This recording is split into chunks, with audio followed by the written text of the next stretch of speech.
What's up guys, Kyle here with Newegg TV. Welcome back to the channel. Today I'm going to be doing an overview on this gaming desktop from ABS. This is the Dreadnought ALA001 and it comes included with this Devastator gaming set of peripherals from Cooler Master. Alright, so this is a mid-tower gaming system and we're taking a look at the front right here.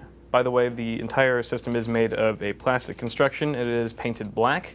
So at the top here we have a power button. You've got some front panel ports including two USB 2.0 ports, mic and headphone jack, as well as some LED indicators and a USB 3.0 port.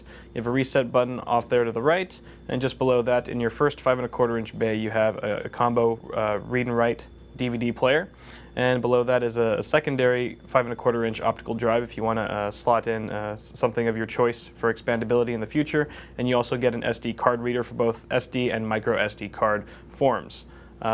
And you've got some ventilation here, a nice two-tone black and white design on the front, and you can even pop this bezel off quite easily if you want to do some cleaning like that in the future.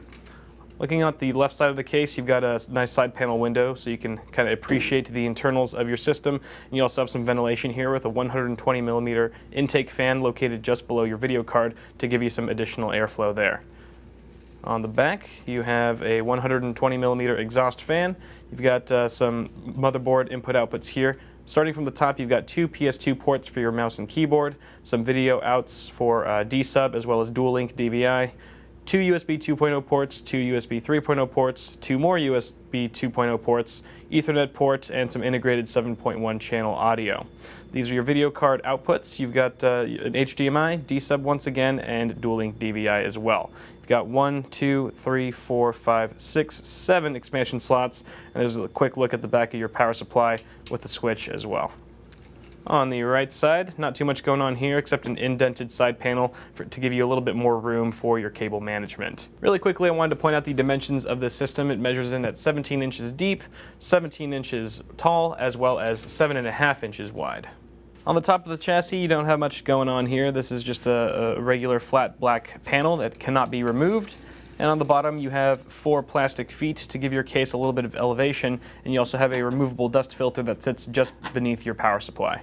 Alright, so here's a look at the right side of the chassis without the side panel, and as you can see, this is where all the business end happens, where all the cable management resides, and you can see they've done a nice job of tidying it up with some zip ties, and they've even used like a SATA cable here to even further increase the structural integrity of this cable management job. So everything looks really nice here. You even have some extra room for additional cables if you plan on installing additional hardware in this system in the future, right behind the drive cage. So you have quite a bit of room for excess cables and things like that. On the other side is where all of your main hardware lies. So first we're going to talk about the airflow. Once again, there is an exhaust 120mm fan in the back, as well as another 120mm fan in the front. I don't know if you could see it way back there, but there it is right down there. So you get a nice even airflow throughout your case. For a CPU, we've got an AMD FX Series 6300 clocked at 3.5 gigahertz, and that is overclockable, so if you want to push the performance of this system even further, you can go ahead and do that. Here we also have what looks to be a stock AMD heatsink CPU cooler, and I would recommend upgrading this if you are going to be doing some aggressive overclocks on that CPU. Over here you've got DDR3 memory. This is 1600 speed. That's a total of 8 gigs, so you've got two 4 gig modules. And this motherboard, which is an FX series board, you've also got a video card. It's a GTX 750. I almost forgot to point out over here, these are your 5¼ inch drive bays. You can only see 2 of them at the front here, but clearly it's evident that you actually have 1, 2, 3, and these 2 are toolless. You also have some expansion or a drive cage down here for 3.5 inch drives. You've got 1, 2, 3, 4 slots, one of which is occupied currently by a 1 terabyte 7200 RPM drive, which is already pre-installed with Windows 8.1 64-bit operating system. And powering this whole system, you have a 350 watt power supply, which is rated for 80% efficiency, and that's not to be confused with an 80+ certification rating.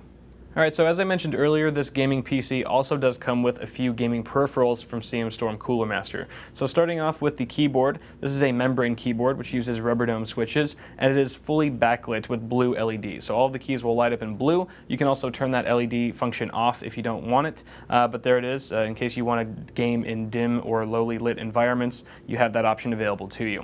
It's got a full plastic construction. It's got some multimedia playback keys up top here, and it also has a 6-foot rubberized cable with a USB port connection at the end. You've also got some keys here for volume up and down control, and some LED indicators for num lock, caps lock, and scroll lock as well. Moving right along to the back here, get the cable out of the way for you. You've got some pop-out feet that will actually elevate your keyboard for ergonomic purposes if you like an elevated approach to typing or gaming. And you also have some rubber pads on each corner of the keyboard to keep it from sliding around on whatever desktop surface you have it on. And here's the included mouse. It has a left and right click, of course. You got a nice scroll wheel with an additional click as well. You have a DPI button that goes from 1000, 1600, or 2000 DPI.